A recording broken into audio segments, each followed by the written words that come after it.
Ignore everything you just read. There's no point in trying to do anything. Well, I understand that. I understand that a lot. It's Yuri's own fault that she's so unlikable. Can you hear me, Key Wisp? If you would just spend more time with Monica, all these problems would go away. Yuri and I are too messed up for someone as wonderful as you. Honestly, you're not that bad compared to the things that have been happening. Just think of you actually haven't changed that much at all. Just think of Monica from now on. Just Monica. Just Monica. Just Monica. Just Monique.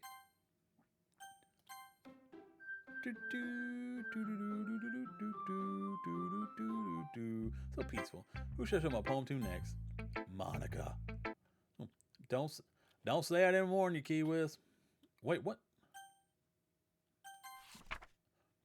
A dream. I was wandering in an abandoned warehouse at night. I was lost, looking for an exit. I just wanted to go home. We all feel like that sometimes. I came upon a huge empty room, its ceiling and walls beyond the deep blackness. My steps were quick in order to hurry to the other side or to a wall. Anything. Suddenly, the ground was no longer beneath my feet. I stepped into a hole of indeterminate width. I fell for a good 5 seconds before crashing into warm water. Sounds like you peed yourself in bed. Figuring out which way was up, I surfaced myself. The air was humid, and the sounds of my splashing reverberated endlessly. My vision was completely swallowed by the dark. With one hand, I could feel the damp metal wall of the container.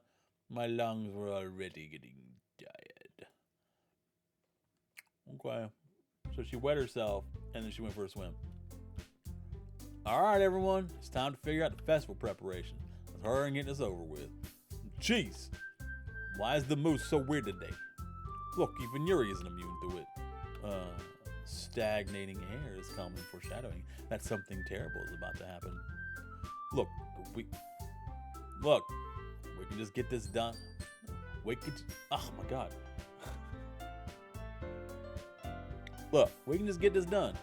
I'm going to be printing and assembling all the poetry pamphlets. Nosky, I was thinking. I want to make cupcakes. Yeah, that too. Glad we're on the same page. You can, well, it doesn't matter. Do whatever you want as long as you think it'll help. Wow. She is not happy with Yuri. Monica, I'm not useless, you know. I know that. I already know what I want to do. We can't run a successful poetry event without having the right atmosphere for the occasion. So I'm going to make decorations and set up some nice mood lighting. There, see? That's a great idea. And that gives us all something to do. What about Key Wisp? Key Wisp's gonna help me. Wait, why you? You got the easiest job, Monica. Sorry, that's just how it is. Like the heck it is. What are you trying to pull? I agree with Natsuki. Not only is your work already most suitable for one person, but my task is laborious enough to benefit from an extra pair of hands. Mine too. What, your cupcakes? Please. Like you would freaking know. All you care about now is dragging Key Wisp around with you in your stupid books. You and the Monica. Hey, I didn't even do nothing. Okay, then why not let Key Wisp decide who to help instead of abusing your power? I'm not abusing my power. Yes, you are, Monica. Just let Key Wisp make the choice, okay? Alright, fine. Jeez. Key Wisp, I know how fed up you are with these two by now. We can just, Natsuki, shut your freaking mouth and let him decide for himself. Dang, dude. My love must be potent. You shut your mouth. For God's sake. This is never gonna end. Just make the choice, okay? Alright, yeah, Oh, stop pulling my mouse. You don't know me.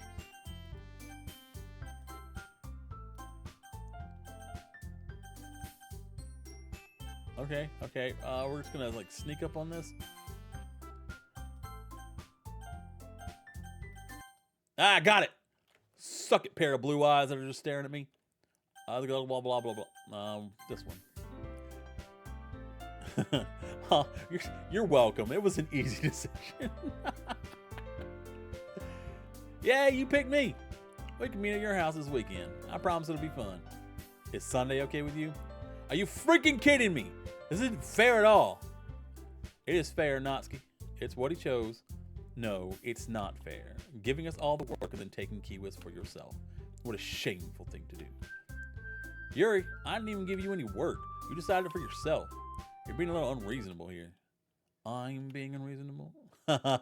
oh, she's in love with me eyes. I get those all the time. Monica, I can't believe how delusional and self-important you are. Pulling Kiwis away from me every single time you're not included in something. Are you jealous, crazy, or maybe you just hate yourself so much that you take it out on others? Here's a suggestion. Have you considered... Ooh, it would be beneficial to your mental health. Yuri, you scared me a little bit. Natsuki, let's just go. I don't think she wants us around right now. See, that wasn't so hard. All I want is to spend a little time with him. Is that so much to ask? She's so romantic, guys. She's so romantic. Yuri follows Monica and Natsuki to the door. Hey, Kiwis, Yuri is really something, isn't she? Monica giggles as Yuri... I don't like that. I don't like that for us. Finally. This is really all I wanted. Kiwis, there's no need to spend the weekend with Monica. Don't listen to her. Just come to my house instead. The whole day with just the two of us. Doesn't that sound wonderful? It does. It does sound really nice. Wow. There's really something wrong with me, isn't there? But you know what? I don't care anymore. I never felt this good my whole life. Just being with you is a far greater pleasure than anything I can imagine. I'm addicted to you. It feels like I'm going to die if I'm not breathing the same air as you. Doesn't it feel nice to have someone care? Yeah, it actually does. It feels very nice. Thank you for asking. To have someone who wants to revolve their entire... I don't know about that one. I think you should be your own person. But it is nice to be wanted. But if it feels so good, then why does it feel more and more like something horrible is going to happen? Maybe that's... Is that breathing in my headphones? Is that her breathing in my ear? But the feeling is too strong now. I hear giggling.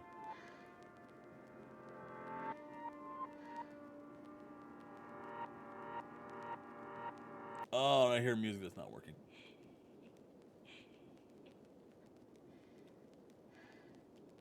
Yeah, that's breathing and giggling. I don't care anymore, Kiwis. I have to tell you, I'm madly in love with you. Emphasis on madly, clearly. It feels like every inch of my body, every drop of blood in me is screaming your name. She is so sweet. Oh, we found a Valentines, boys. I don't care what the consequences are anymore. I don't care if Monica is listening. Please, Kiwis, just know. I feel like is like Monica anywhere around here like she was last time? I don't see her. Please, Kiwis, just know how much I love you. I love you so much that I even touched myself with the pen. Oh, that's actually incredibly hot. Thank you. That means the world to me. I mean, isn't that what every guy wants? It's real love, boys. We found real love.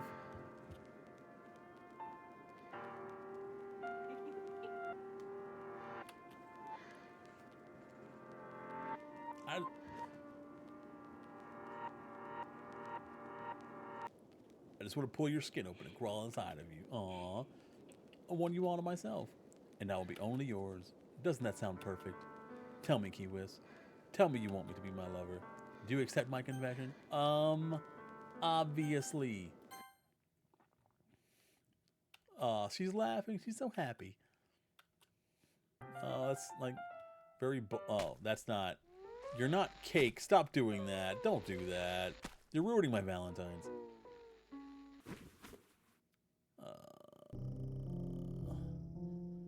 That didn't work the way I wanted it to. Okay, okay. okay, okay. I'm gonna have to do this with the quickness, geez, okay?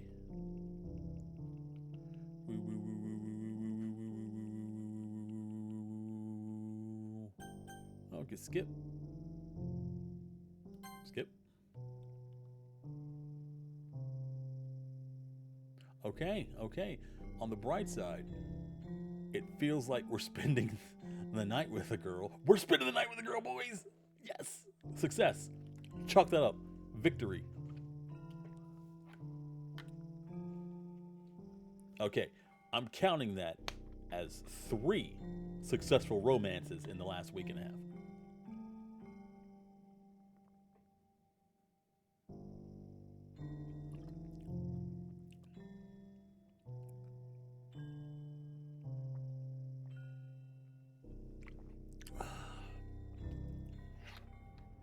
Are we just spending all weekend with her? Because I'm okay with that. I mean, I don't like the her being dead part, but like, still, weekend with a girl.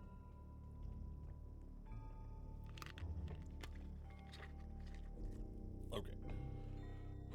Let's see. Ozempic. Got it.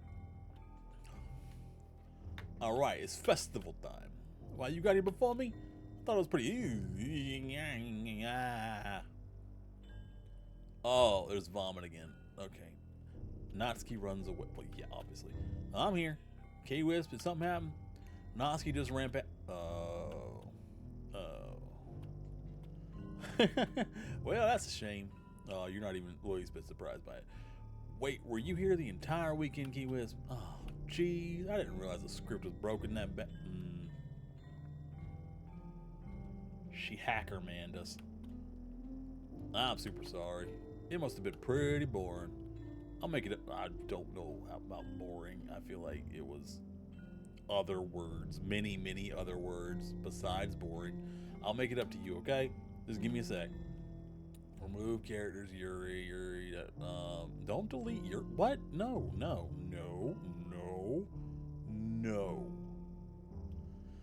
Why you gotta delete Natsuki too? She never even stood a chance. Like, she only stood a chance if you put Sayori up there. I just want to have a cupcake real quick. Monica lifts the foil from tray and takes a cupcake. Seriously, these are the best. I just had to have one more since it's the last time I ever get a chance to. You know, well, they stop existing and everything. I mean, why can't they also exist? I mean, everything else around us exists. The cupcakes could still also exist. But anyway, I really shouldn't be making you wait too long. Just bear with me, alright? It should only take a second. Okay, rebooting. Can you hear me? Is it working? Oh. Oh, there's no more saves. How much time do we have? We have another hour. We could do one more staring video. What do you guys think? Uno más? It's really tempting. It's really tempting. Stop bouncing around. All right.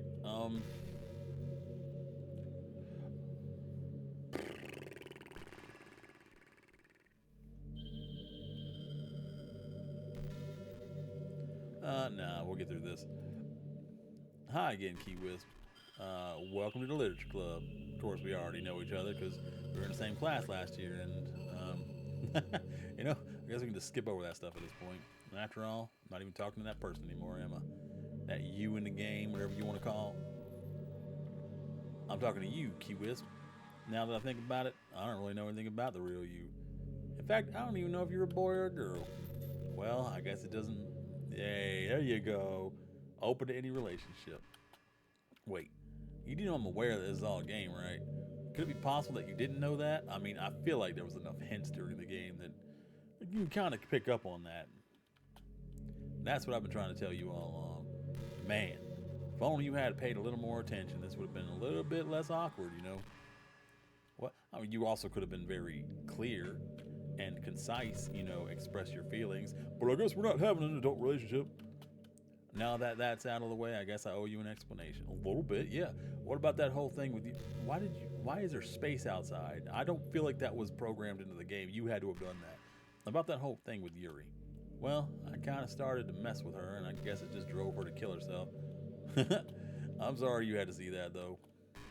Also, the same thing happened with Sayori. Gosh, it's been a while since you heard that name. Oh, that was her name. The name of the girl we were trying to remember. Okay. Yeah, it's because she doesn't exist anymore. Nobody does. I deleted all their files. I was hoping it would be enough for me to just try to make them as unlikable as possible, but for some reason nothing worked. Well, it's true that I made a few mistakes here and there, since I'm not very good at making changes to the game.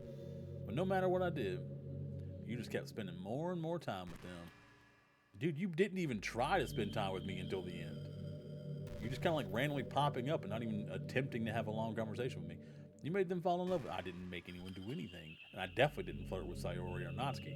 I thought making Sayori more and more depressed would prevent her from confessing to you, and amplifying Yuri's obsessive personality backfired too. Well, I like yanderes. That was a mistake on your part.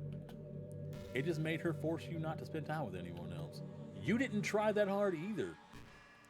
What kind of cruel game is this, Key Wiz? Are all the other girls just programmed to end up confessing to you while I watch them? Just because they confess to me doesn't mean I have to like them. You could have also confessed to me, but you didn't. It's torture. Every minute of it. I need to readjust out of aggravation in my chair. And it's not just jealousy, Key Wiz. It's more than that. And I don't blame you if you don't really understand.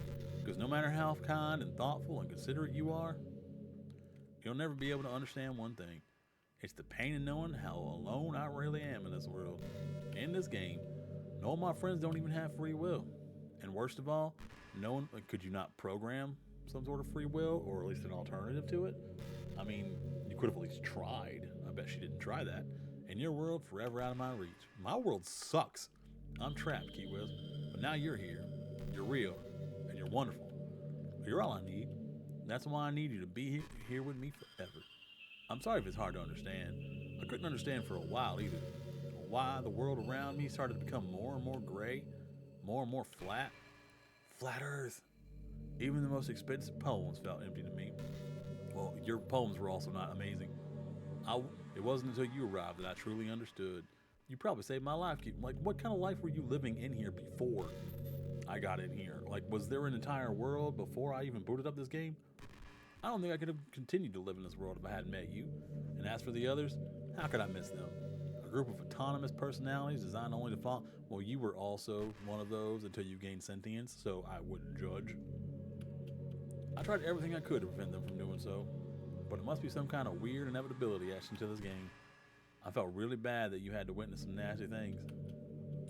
But I realized that you have the same perspective as I do, that it's all just a game, and I knew you would get over it. So that being said, Key Wisp, I have a confession to make. I'm in love with you. It's about you had to delete the entire world just to get to that point.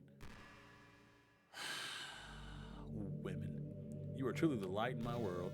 When there's nothing else in the game for me, you're here to make me smile. Will you make me smile like this every day from now on?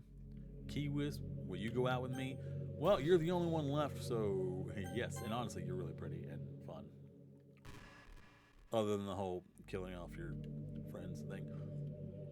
I'm so happy. You really are my everything, Key Wisp. Funny part is, I mean that literally. There's nothing left for me. Just the two of us. We can make it if we try. Just the two of us. You and I. We could be together forever. Seriously, I don't even think time's passing anymore. Well, if I'm a player, then there's time passing in the real world. It really is a dream come true. I worked so hard for this ending, Key Wiz. The game wouldn't give me one, so I had to make. Honestly, I don't blame her. Like, if the game won't give you a happy ending and you were programmed to never win or succeed, I don't blame her for trying to seize her happy ending. If she's sentient, go for it. Get yours, girl. The script is broken at this point, so I don't think anything will get in the way anymore. And you wouldn't believe how easy it was to delete Natsuki and Yuri. I mean, there's a folder called Characters right in the game directory. It's kind of freaked me out how easy it was. Imagine if you could delete your own existence with the click of a button. Well, I guess on the plus side, it gave me an easy out if things didn't go my way. Thankfully, it didn't come to that. Instead, we finally got a good ending. Gosh, I'm so overwhelmed with emotion. I want to write a poem about this. Don't you? I wonder if that part of the game still works. Guess there's only one way to find out.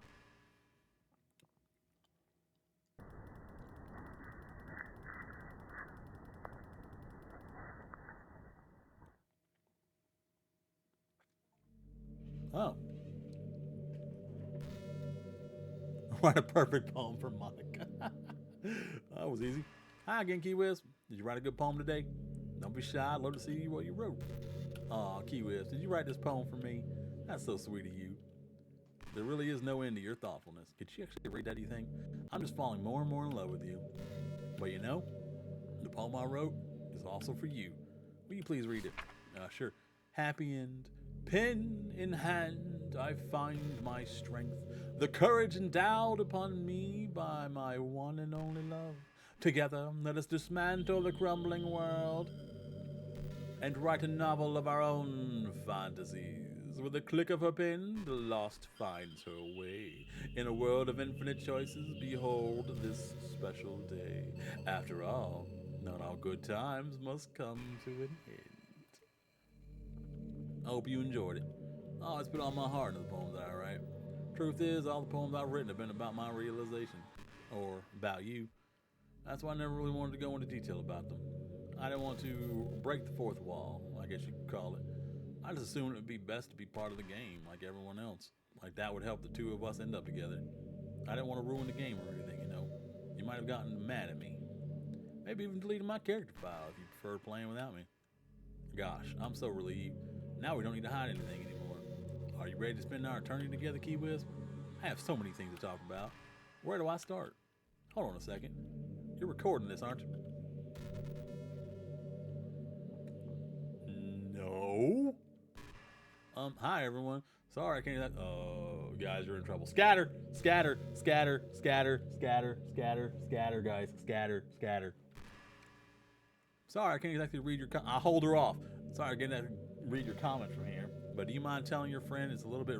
Yeah, guys, dare you to tell me it's rude for them to start recording me without any warning? I'm sure some people don't mind. But I get real self-conscious on camera. Oh gosh, I feel like I'm being put on the spot now. Let's see. Do you want to see a trick? You can't really do much except for a couple things. Are you ready?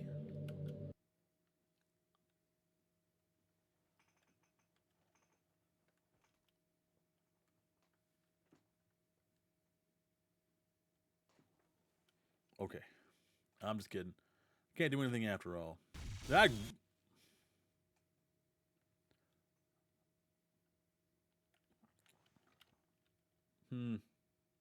Women.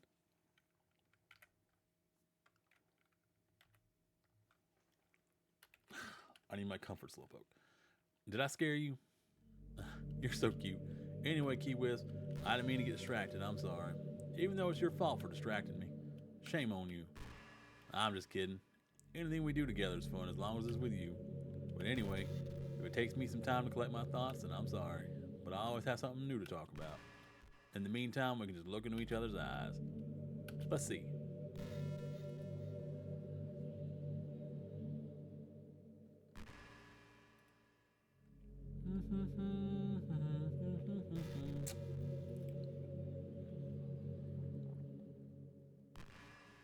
I'm gonna need my model to stop doing it.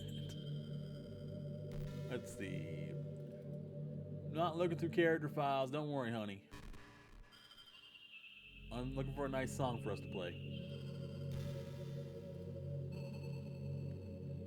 Hey, you know that book you were reading, Portrait of whatever it was called? It's funny because I'm pretty sure that book. Actually, I don't think it should be talking about this. Sorry. I forget I said anything. Oh. Huh?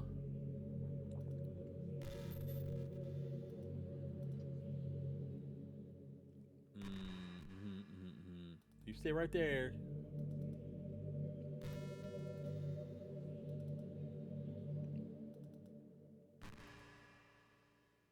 Oh, did you say kiss this suddenly? It's a little. Okay, hold on. Maybe I won't delete her. Hold on. But if it's with you, I might be okay with it. Wow, sorry. I really couldn't keep a straight face there. That's the kind of thing girls say in these kind. You're a jerk. I'm deleting you immediately. Don't lie if it turned you on a little bit. You don't know me. I'm kidding. Well, to be honest, I do start getting all romantic when the mood is right. But that'll be our secret. Why? We're the only ones here. Okay, I don't know where. Let's see, resources? Nope. Plugins? Nope. Managed? Okay, where are the characters?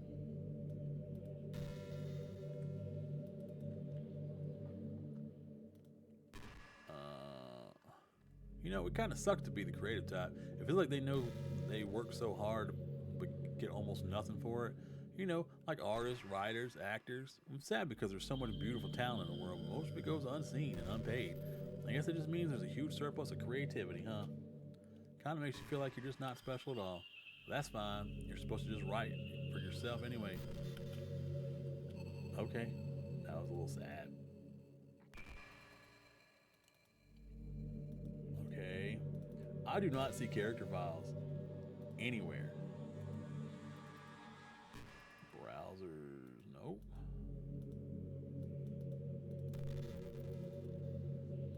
Also, no character files. Okay, does anyone know where the character files are supposed to be?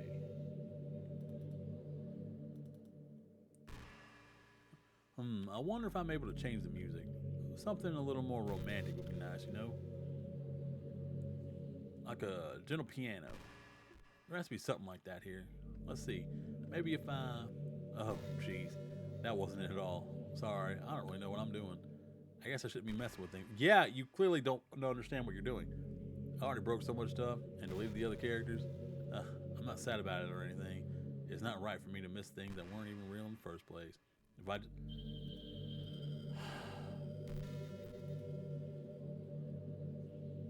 Yeah, I don't see character folds except for like regular. I don't think this is it. That's not it. Um,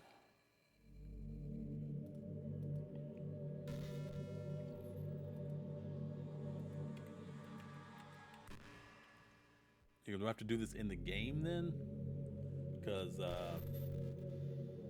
I don't see any in the actual folder.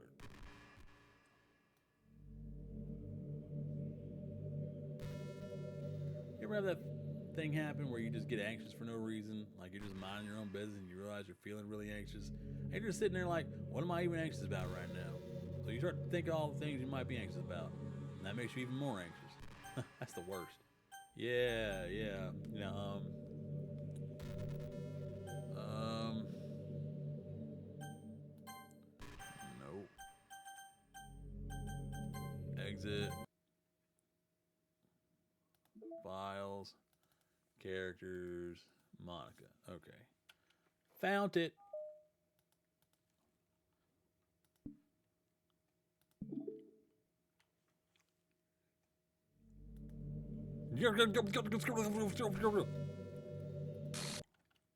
What's happening? Key Whiz, what's happening to me? It hurts. Well, love hurts. Love hurts. Help me, Key Whiz. You're my only hope. Please hurry and help me. Oh, Monica character does not exist. Help me. Help me. Oh, she's so whiny and needy. Did you do this to me, Key Whiz? Did you? Did you leave me? I mean, I don't know. Maybe I did. Maybe I didn't. How could you? How could you do this to me? You were all I had left. Well, I was all you had left because you deleted everybody else. I sacrificed everything. No, you didn't. You sacrificed everything that you just said you didn't care about, which is not really a sacrifice. And for us to be together, which is something you wanted and didn't take me into consideration. Very selfish. Everything. I loved you so much, Key Whiz. I trusted you. What for? We just met like 4 days ago. Did you just want to torture me? Watch me suffer? Were you only pretending to be kind just to hurt me even more? What are you talking about? I never pretended to be anything. Except for not into crazy girls. I was very clearly into crazy girls. Welcome, Yuri. I never thought anyone could be as horrible as you are. You win, okay? You win. You killed everyone. No, no, no, no. Don't you put that on me. I hope you're happy. There's nothing left now. You can stop playing. Go find some other people to torture. You're a dick. You completely, truly make me. Who cares? You're a murderer.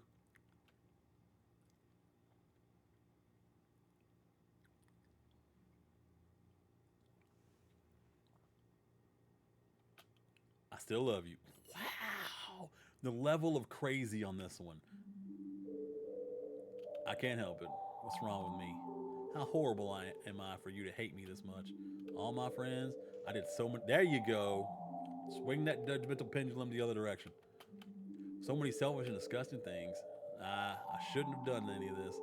I'm just messing up a world that I don't belong in. A world that you wanted to be a part of. I ruined it. I ruined everything. Maybe that's why you deleted me. Because I destroyed everything that you wanted. How could I do that to someone I love? That's not. There you go. There you go. That's selfish.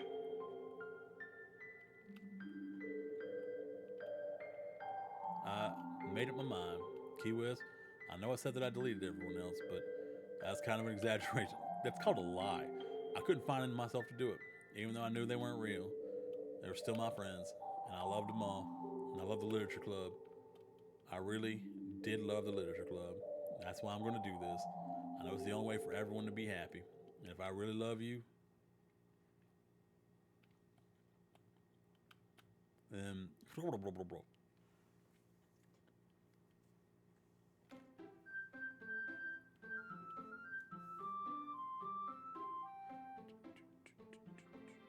Doki Doki.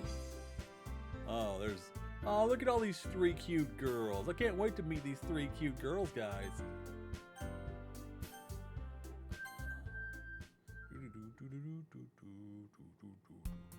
An ordinary school day like any other. As usual, I'm surrounded by couples and friend groups walking together. I always tell myself it's about time I meet some girls or something like that.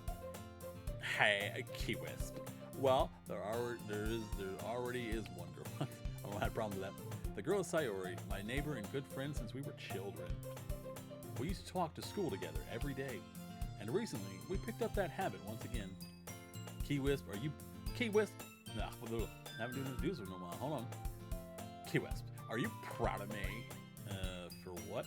You know, for waking up on time. Well, you've been doing that for a while now. But you never even said anything about it. Even though we walked to school together every day. Well, yeah, I always thought it was implied. It's embarrassing to say it out loud. Come on, please. It's good motivation. Fine. I'm proud of you, Sayori. You're a good girl. Headbands. We cross the street together. As we draw near, the streets become increasingly speckled with other students making their daily commute. And by the way, Key West, have you decided on a club to join yet? Club? I told you already. I'm really not. Unless it's a sandwich, no clubs. I start to say what I always do, that I'm not interested in joining any club, but something tells me Sayori would take more offense to that now. After all, how can I tell her that clubs are a waste of time when she's starting a club of her very own?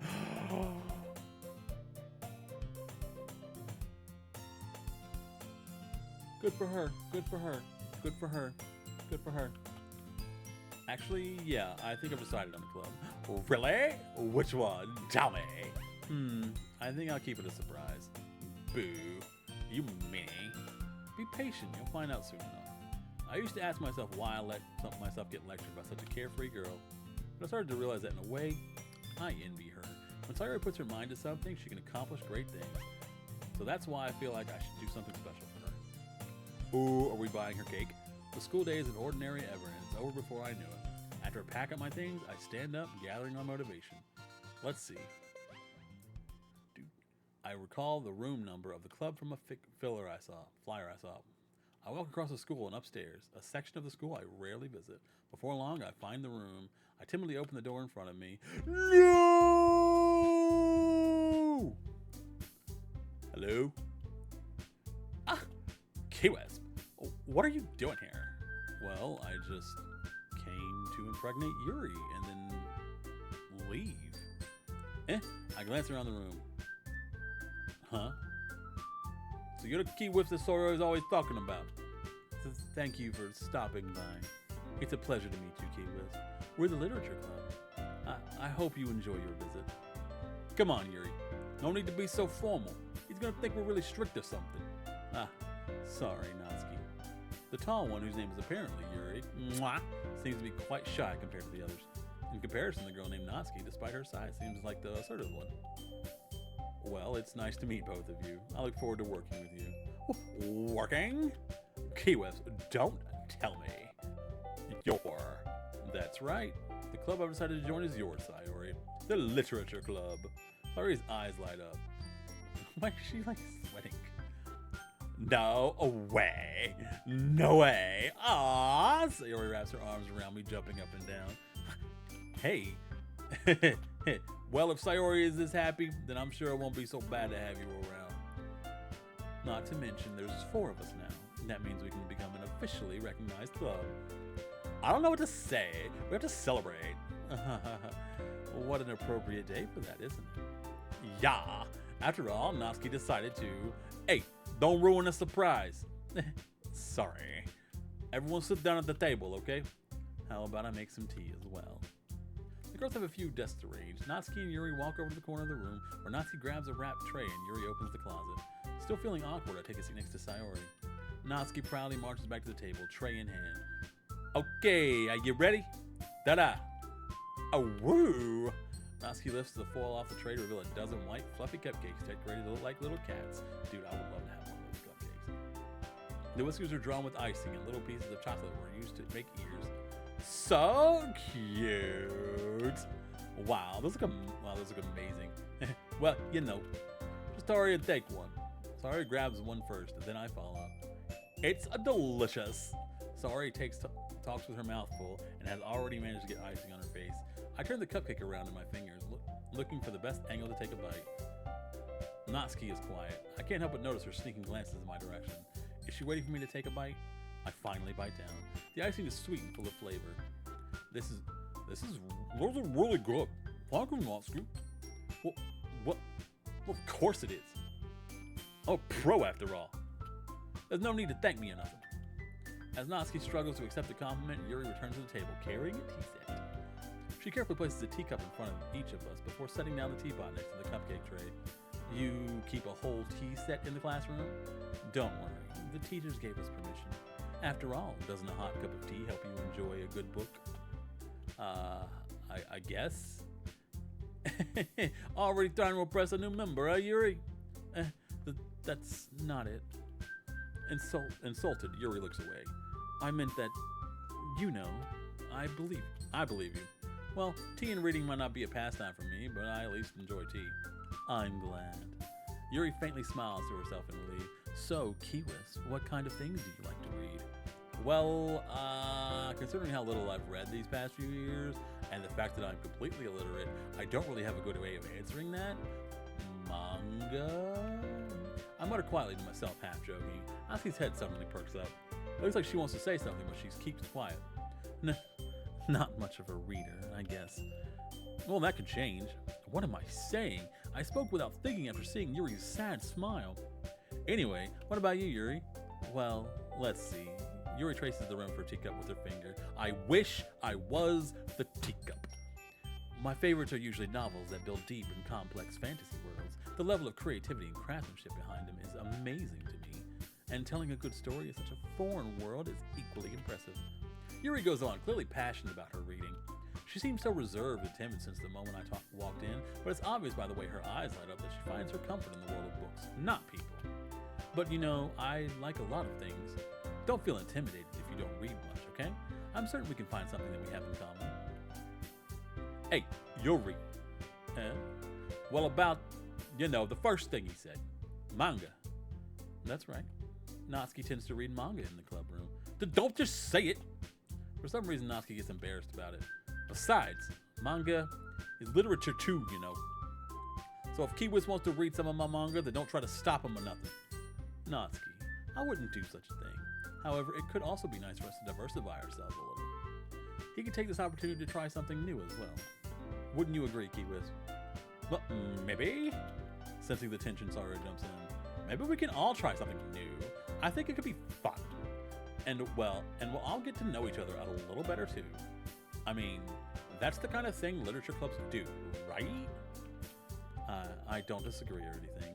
Yeah, you're right as usual, President. Salute.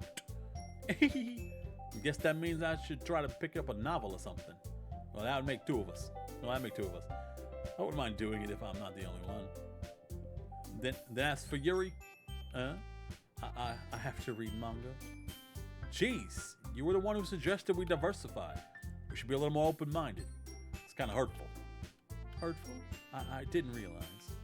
With a guilty expression, Yuri thinks to herself, I'm sorry for disrespecting your interest, Natsuki. If you're into it, then I'm sure it's a worthy form of literature. Are you just saying that? No. I've realized my error. So if you're willing to consider starting a novel, then I'll offer my gratitude by finding a manga to read as well. Really? I mean, it makes me happy when you do that for me, Yuri. You can trust me to find something that you really like, okay? Same here. Perhaps I'll visit the bookstore after the club meeting. Just you? Would you like to come along with me? If you don't mind. Not at all. I always go alone, so yeah, me too. This is so cute! Sayori, shut up. Favorite line? That's my favorite line now. I'll show you some manga there too, okay? Yes, I look forward to it. Natsuki and Yuri start to clean up the food. I guess the meeting's over, huh? Yeah, looks like it. It's nice to see everyone getting along. Isn't it? I think everyone likes you too, Kiwiz. You think so? Well, everyone always seems to get along a little better with you around, Sayori. Aw, Kiwiz. Don't say something like that. It's embarrassing. Well, whatever. I was surprised when you told me you were starting a club, but I think you're pulling it off just fine. We're gonna make it the best club ever. Now that you joined, every day is gonna be so much fun.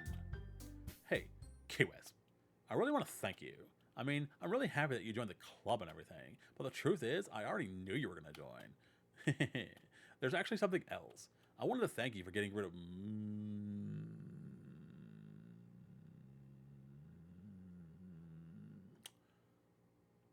Alright, that's it for the stream, boys. We gotta go. Oh, God. Oh, this is gonna be tough. This is gonna be tough. Ooh, thump. That's right. I know everything she did. Maybe it's because I'm the president now, when I really know everything, Kiwiz. I know how hard you tried to make everyone happy. I know about all the awful things that Monica did to make everyone really sad. But none of that matters anymore. It's just us now. And you made me the happiest girl in the whole world.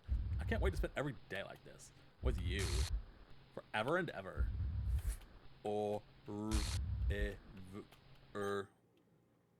Yeah, pass. You were my least favorite of all the girls, Sayori. It goes Yuri, and then, honestly, I don't know. I feel like Monica, but like Natsuki would be a good combination with Yuri. Well, what's happening? I won't let you hurt him. Who? It hurts. Was she planning to hurt me? Because I feel like we don't know enough about her intentions yet for that. Ah. I'm sorry. I was wrong. There's no happiness here after all. Goodbye, Sayori. Goodbye, Kiwiz. Goodbye, Literature Club.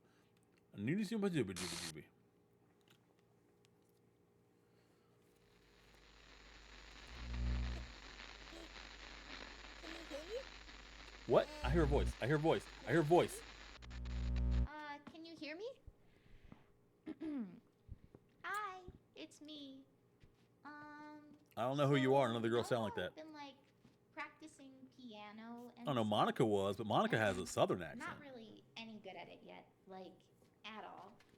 But I wrote you a song, and I If it's Wheels in the Bus, I'm gonna be furious. Because I worked really, really hard on it. So yeah.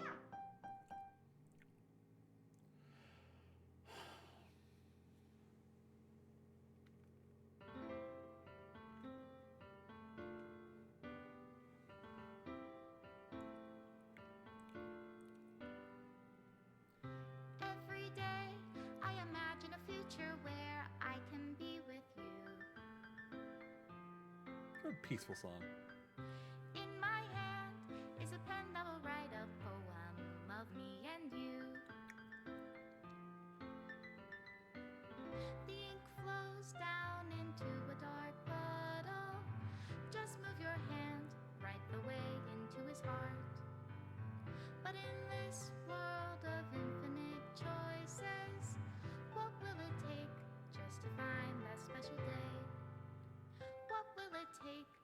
to find that special day.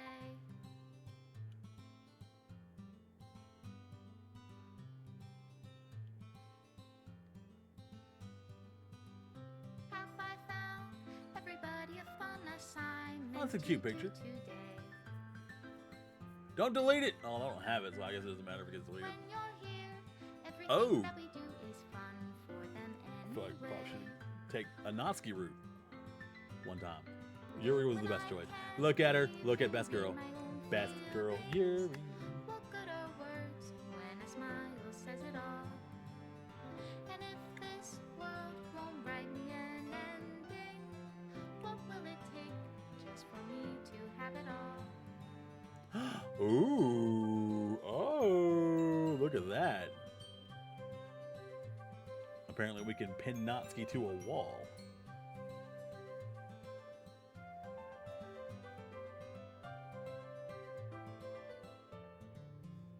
I guess that's a Sayori route we could take. Does my pen Ah, we already only knew that. write bitter words for those Obviously. who are Obviously, we know true? everything.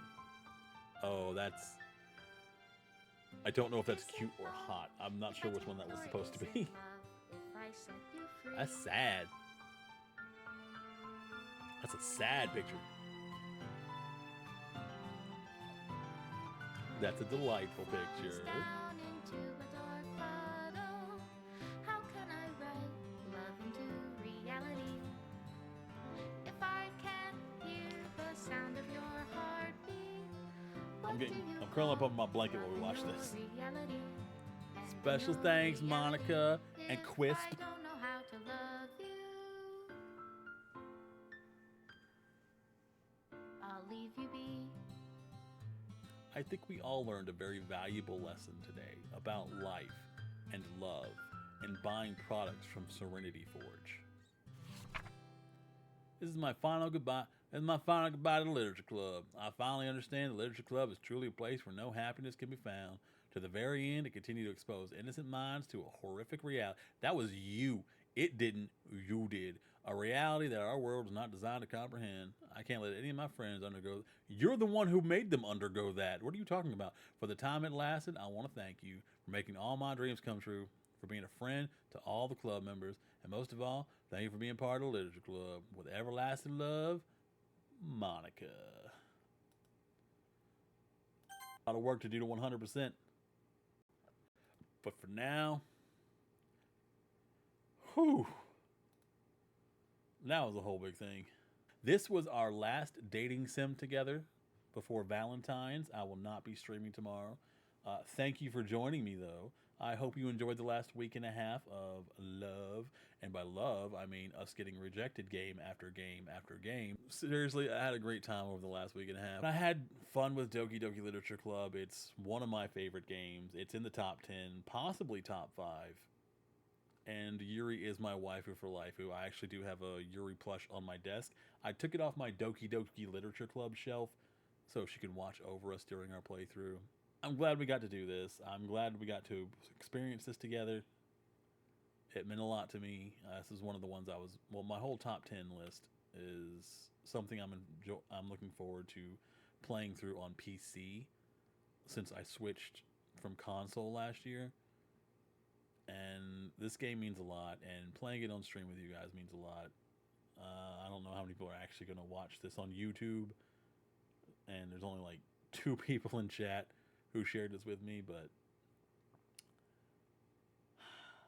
it was still fun being able to capture this.